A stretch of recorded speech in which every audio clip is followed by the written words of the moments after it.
दोस्तों, एक ऐसी दुनिया जो पूरी तरह से अंत हो चुकी है, लेकिन अभी भी कुछ लोग हैं जो किसी तरह से उसमें जिंदा है। ऐसे हालातों में एक आदमी कैसे जिंदा रह सकता है, ये कहानी उसी के बारे में। कहानी शुरू होती है और हम मार्टिन नाम के आदमी को जंगल के बीचों बीच पिछले कई सालों से रहते हुए और अपना गुजारा करते हुए देखते हैं। हम देखते हैं कि वो किसी इंसान की लाश को दफनाने जा रहा है जो शायद भूख की वजह से मारा गया हो, या फिर शायद वो आदमी मार्टिन को जानता हो। अब पास में ही हम एक कॉटेज को भी देखते हैं जिसमें वो रहता है और खुद को सेफ भी रखता है। उस आदमी को दफनाने के बाद वो आसपास कई सारे ट्रैप भी लगा देता है ताकि अगर कोई जानवर इसी लाश को खाने के लिए आए तो वो उसकी जाल में फंस जाए और उसको रात के खाने का इंतजाम हो जाए। उसने घर के बाहर एक छोटा सा फार्म भी बना रखा है जिसमें वो कुछ सब्जियां भी उगाता है। लेकिन मार्टिन को कहीं ना कहीं इस बात का अंदाजा है कि अभी भी इस दुनिया में कुछ लोग जिंदा हैं जो शायद वो लोग उसके लिए खतरा बन सकते हैं। इसलिए वो अपने साथ हमेशा एक बंदूक भी रखता है। उसे देखकर ऐसा लग रहा था कि उसकी सारी उम्मीदें खत्म होती जा रही है। अब वो खाना खाता है और रात में बाइबल पढ़कर सो जाता है। उसके साथ यहाँ कोई मौजूद नहीं है, उसे अकेले ही जीना पड़ रहा है। उसके पास हम एक लड़की की तस्वीर भी देखते हैं जो कि शायद उसकी गर्लफ्रेंड या फिर उसकी वाइफ हो, जो अब इस दुनिया में नहीं है। लेकिन एक दिन जब वो सोकर उठता है तो देखता है कि बाहर दो लोग आए हैं। वो फौरन अपनी बंदूक उठा लेता है और बाहर जाता है तो देखता है कि वहां पर एक लेडी और इसकी बेटी खड़ी है। वो अपना नाम कैथरीन और बेटी का नाम नीरजा बताती है। वो मार्टिन को कुछ ज्वेलरी दिखाते हुए कहती है कि तुम ये सब रख लो, लेकिन इसके बदले में इस फार्म पर हमें कुछ हिस्सेदारी दे दो। असल में ये लोग फूड और शेल्टर की तलाश में इधर से उधर भटक रहे हैं, लेकिन अभी तक इन्हें कोई ऐसा शख्स नहीं मिला जिसके साथ ये रह सके, और ना इन्हें खाने का सामान मिल पा रहा है। मार्टिन हिस्सेदारी के लिए मना कर देता है तो कैथरीन कहती है कि ठीक है, हमें बस आज रात यहाँ गुजारने के लिए दे दो, तुम मेरी बेटी के साथ आज रह सकते हो। वो बहुत देर सोचता है और आखिर में मान जाता है, लड़की का चक्कर, क्योंकि बस एक ही रात की बात थी। लेकिन उसे अभी भी उन पर शक था कि शायद कहीं वो अपने साथ और लोगों को तो लेकर नहीं आए। लेकिन ऐसा नहीं होता। वो दोनों बहुत ही भूखे थे, इसलिए मार्टिन उन्हें सौंप देता है जिससे वो जल्दी से खत्म कर लेते हैं। अब ये देखकर साफ पता चल रहा था कि वो कई दिनों से भूखे हैं। कुछ समय तक वो आपस में बातें करते हैं और कैथरीन बताती है कि हम लोग जहाँ से आए थे वहां पर बहुत ज्यादा खतरा है। जो भी लोग बचे हैं वो आपस में एक दूसरे को खाने के लिए मार रहे हैं, इसलिए हमें वहां से भागना पड़ा। हम भागते हुए जंगल में आ गए, फिर हमें ये कॉटेज दिखा। रात हो गई और कैथरीन नीरजा को मार्टिन के पास जाने को कहती है और यहाँ दोनों इंटीमेट होते हैं। अगली सुबह इनके जाने का समय आ चुका था, लेकिन मार्टिन न जाने क्यों इन्हें घर से जाने के लिए नहीं कुछ कहता, क्योंकि वो भी अब अकेला हो चुका है और उसे किसी की जरूरत है। जैसे कि हम जानते हैं कि हमें जिंदा रहने के लिए किसी की साथ की जरूरत पड़ ही जाती है जो उसके अकेलेपन को दूर कर सके। उसे ऐसे दूर शांत खड़ा हुआ देखकर कैथरीन कहती है कि मुझे लगता है कि शायद नीरजा तुम्हें पसंद करने लगी है। मार्टिन उसकी बातें समझ रहा था। उसे अच्छे से पता था कि वो बस उसे फुसला रही है ताकि वो यहाँ रह सके। तो वो कहता है कि ये कॉटेज बहुत छोटा है और मेरे पास इतना खाने पीने का सामान नहीं है कि मैं आप दोनों को यहाँ रख सकूं। तो कैथरीन बोलती है कि अगर हम लोग साथ में काम करें तो इस फार्म को बड़ा कर सकते हैं, जिसके बाद हमारे पास खाने की कमी नहीं होगी। लेकिन मार्टिन को ये अच्छे से पता था कि वो अगर ऐसे ही लोगों को यहाँ पर रखता चला गया तो शायद एक दिन उसे खाने की कमी पड़ जाएगी, और इसलिए वो साफ साफ मना कर देता है। तो कैथरीन वहां से जाने लगती है, लेकिन उसके जाने के बाद नीरजा मार्टिन की शेव करने लगती है। वो उसे ऐसे साबित करना चाहती थी कि जैसे वो उसकी फिक्र करती है और वो अकेले नहीं रह सकता। वो ये भी उसे महसूस कराना चाहती थी कि उसे नीरजा की जरूरत है। अब मार्टिन है तो एक इंसान ही, इसलिए वो आखिर में हाँ कर देता और उन्हें अपने साथ रखने को राजी हो जाता है। पर यह फैसला उसके लिए अच्छा साबित होगा या बुरा, ये तो हमें आगे ही जाकर पता चलेगा। उस रात वो लोग डिनर करते हैं, जिसके बाद नीरजा फिर से उसके पास चली जाती है। अब ऐसे ही कई महीनों तक चलता रहता। अब सुबह वो लोग बाहर का काम करते हैं और फिर उसी फार्म से उगी हुई सब्जियां खाते हैं, और रात में मार्टिन और नीरजा साथ में होते हैं। तो अब कहीं ना कहीं मार्टिन का भरोसा नीरजा ने जीत लिया था और अब उन दोनों में प्यार भी हो गया था। वहीं कैथरीन उनकी सारी हरकतों पर नजर रखे हुई थी, और जब वो माँ बेटी एक साथ बैठे हुए थे तो कैथरीन नीरजा के साथ मिलकर एक प्लान बनाती है कि अगर वो दोनों मिलकर मार्टिन को खत्म कर दें तो ये पूरा कॉटेज उनका हो जाएगा। इसलिए कहते हैं कि किसी पर आग बंद कर भरोसा नहीं करना चाहिए। मार्टिन ने इन दोनों को अपने घर में जगह दी। अब नीरजा भी कहीं ना कहीं अपनी माँ की बातों में आ जाती है। वो मार्टिन के राज खोलने लगती है और बताती है कि वो अपनी बंदूक की गोलियां अपनी पैंट के पीछे वाले पॉकेट में रख, और आज रात मैं वो ले लूंगी, जिसके बाद हम उसे खत्म कर देंगे। अब रात को सब कुछ प्लान के मुताबिक होता है। नीरजा मार्टिन के सोने का इंतजार करती है और जैसे ही वो सो जाता है वो जाकर उसके पैंट में से उन गोलियों को निकाल लेती है और अपने पास रख लेती है, और अगली सुबह वो जाकर अपनी माँ को दे देती है। जो उस रॉड को भी ले ली थी। और फिर अब बारी थी मार्टिन की, जो बाहर फार्म पर काम कर रहा था। नीरजा उधर पास वाली नदी में नहाने के लिए चली जाती है, क्योंकि कैथरीन नहीं चाहती थी कि उसकी जान खतरे में आए, इसलिए वो खुद उस पर हमला करने के लिए आगे बढ़ती है। लेकिन तभी मार्टिन को वहां कीचड़ में कुछ पैरों के निशान दिखते हैं, जिससे वो समझ जाता है कि जरूर उन तीनों के अलावा यहाँ कोई और भी आया था। अब वो फौरन कैथरीन से नीरजा के बारे में पूछता है, तो बताती है कि वो नदी के पास गई है, यहाँ उसका प्लान फेल हो गया था, पर इस समय उसकी बेटी की जान खतरे में।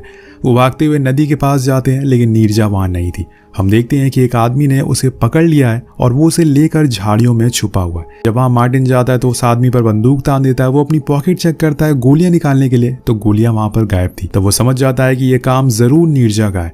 लेकिन इतने में तो वो सामने वाला आदमी उठता है और अपनी बंदूक से गोली चलाता है, जो सीधा मार्टिन को लगती है, जिससे मार्टिन वहीं गिर जाता है। जब वो आदमी उसके पास आता है चेक करने के लिए कि वो मरा या नहीं, तभी मार्टिन उस पर एक खंजर से वार करता है और वो वहीं मारा जाता है। लेकिन यहाँ मार्टिन को भी गोली लग चुकी थी, इसलिए नीरजा और कैथरीन उसे लेकर कॉटेज में आती हैं, जहाँ वो दोनों उसकी गोली को बाहर निकालते हैं, जिसके बाद वो उसका सही तरीके से इलाज करते हैं। लेकिन यहाँ मेडिसिन नहीं थी, इसलिए वो ठीक हो नहीं पा रहा था। अब उसका जख्म बढ़ता जा रहा था और यहाँ उसकी जान एक ही शख्स बचा सकता है, और वो थी कैथरीन, क्योंकि उसको जड़ी बूटियों के बारे में पता होता है जो उसे ठीक कर सकती हैं।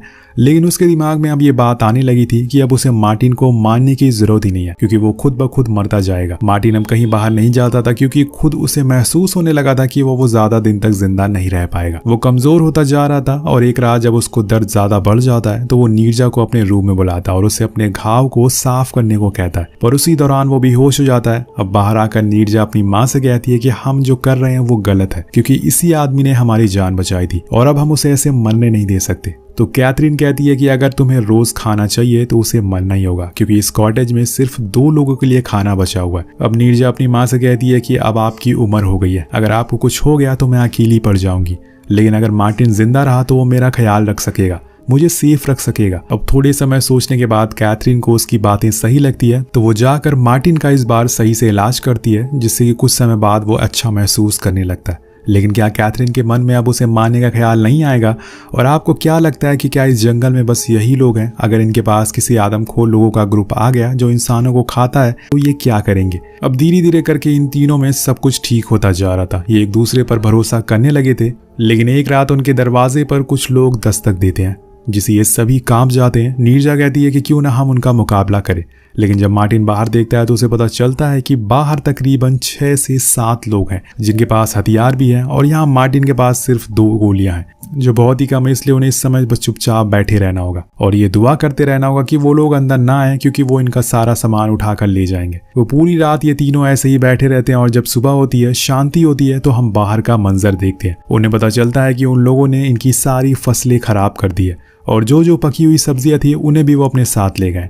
यानी कि अब इनके पास खाने को कुछ नहीं होगा, तो ये लोग सबसे पहले तो अपना फार्म ठीक करते हैं, क्योंकि इसके अलावा और इनके पास कोई चारा भी नहीं है। लेकिन अब आगे आने वाले दिन इन्हें खाली पेट ही गुजारना पड़ेगा, क्योंकि कई सब्जियां निकलने में काफी समय लगेगा। अब सीन शिफ्ट होता है नीरजा पर। उसे जिस बात का डर था वही हुआ। उसे पता चलता है कि वो प्रेग्नेंट है, पर वो नहीं चाहती कि वो इस बच्चे को ऐसी दुनिया में जन्म दे जहाँ लोग एक दूसरे की जान के प्यासे हैं। और अगर कैथरीन को इस बारे में पता चल गया तो वो उसका क्या असर करेगी ये तो उसे भी पता नहीं है। इसीलिए वो उस रात को एक वायर की मदद से अपने बच्चे को मारने की कोशिश करती है, लेकिन उसे ये काम हो नहीं पाता।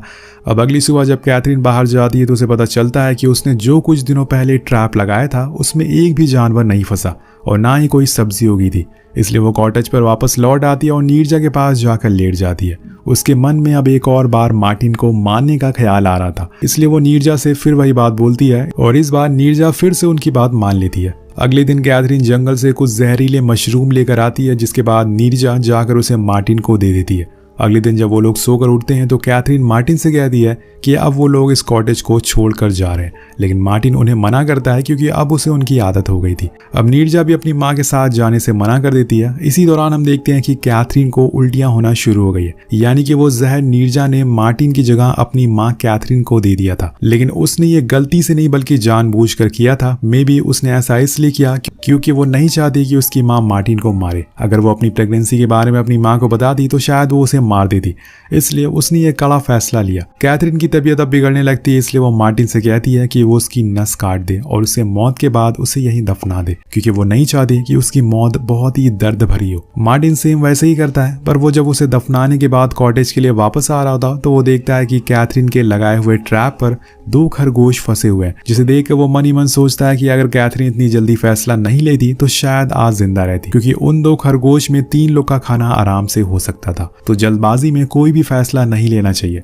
यहाँ अभी तक मार्टिन ना तो नीरजा की प्रेगनेंसी के बारे में पता था और ना ही ये बात की। अब जब मार्टिन कॉटेज पहुंचता है तो वहां पर नीरजा बहुत ही शांत बैठी हुई थी, क्योंकि उसे बिल्कुल अच्छा नहीं लगा था। वो पूरी तरीके से उदास थी। अब उसे अपनी माँ की कमी खल रही थी। वो ये बात किसी से शेयर भी नहीं कर सकती थी। लेकिन जब मार्टिन उसे ऐसा उदास देखता है तो वो उसे उसके साथ हुए सालों पहले एक हादसे के बारे में बताता है, जहाँ पर वो उसका भाई एक कैंप को लूटने गए थे। लेकिन वहाँ उसके भाई ने एक लड़की के साथ जबरदस्ती करने की कोशिश करी और उसकी वजह से वहाँ पर बहुत सारे लोग इकट्ठा हो गए और तब उन दोनों को वहां से भागना पड़ा। लेकिन एक समय पर उसका भाई गिर जाता है तो मार्टिन ने जानबूझकर उसकी पैर की हड्डी तोड़ दी, जिससे कि वो भाग ना सके और उसे उसकी गलती का एहसास हो गया।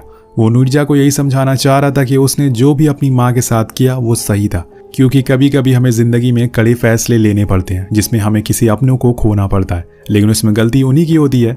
अब अगले दिन वो यही सब सोचकर रोने लगती है, क्योंकि उसने जो जीने की उम्मीद छोड़ दी थी अब वो वापस आ गई थी और उसे एक नई उम्मीद मिल चुकी थी, जो कि था उसका बच्चा और एक परिवार। अब एक दिन वो दोनों ऐसे ही बाहर शिकार करने के लिए जाते हैं, पर वापस आते समय मार्टिन को पता चल जाता है कि केबिन में कोई मौजूद है। ये वही 6 लोग थे जो पहले यहाँ पर आए थे।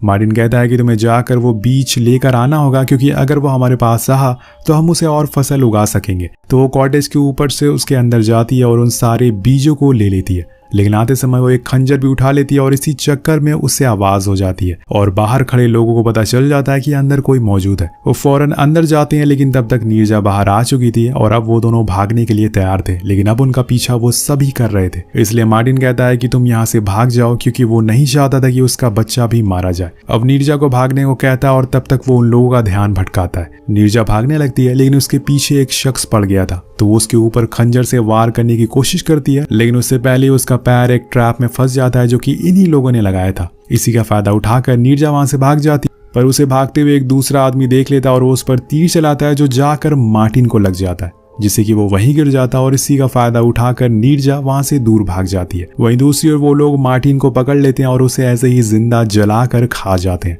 जिससे कि यहाँ में एक और चीज का पता चलता है कि वो लोग असल में आदमखोर थे, जो लोगों को बेदर्दी से मार कर खा जाते थे। वहीं दूसरी ओर नीरजा जंगल में घूमती जा रही थी। उसे समझ नहीं आ रहा था कि असल में वो करे तो करे क्या।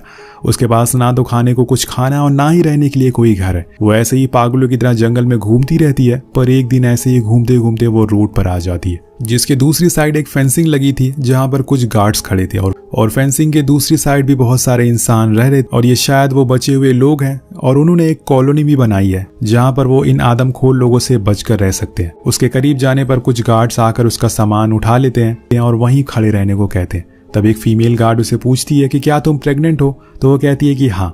जिसके बाद नीरजा देखती है कि अंदर फार्मिंग भी की जा रही है, तो वो उसे पूछती है कि क्या वो अंदर आ सकती है, तो वो गार्ड उसे बताती है कि अभी तुम्हारे लिए अंदर वोटिंग होगी, अगर लोगों ने ज्यादा वोट दिया तो तुम्हें अंदर ले लिया जाएगा। जिसके बाद वो पूछती है कि तुम अपने बच्चे का नाम क्या रखोगी, तो नीरजा बताती है कि अगर लड़का हुआ तो मार्टिन। इसी के साथ ये कहानी यही खत्म हो जाती है। इस कहानी से हम आज की दुनिया को रिलेट कर सकते हैं कि कैसे कुछ लोग जिंदा रहने के लिए एक दूसरे को मारते हैं, और हो सकता है कि हमें आगे जाकर बिल्कुल ऐसी ही दुनिया देखने को मिले जब लोग और देश एक दूसरे को मार रहे हो खाने के लिए। ये कहानी आपको कैसी लगी नीचे कमेंट करके जरूर बताएगा। मिलते हैं आपसे अगली वीडियो में। Thank you so much watching. Peace out.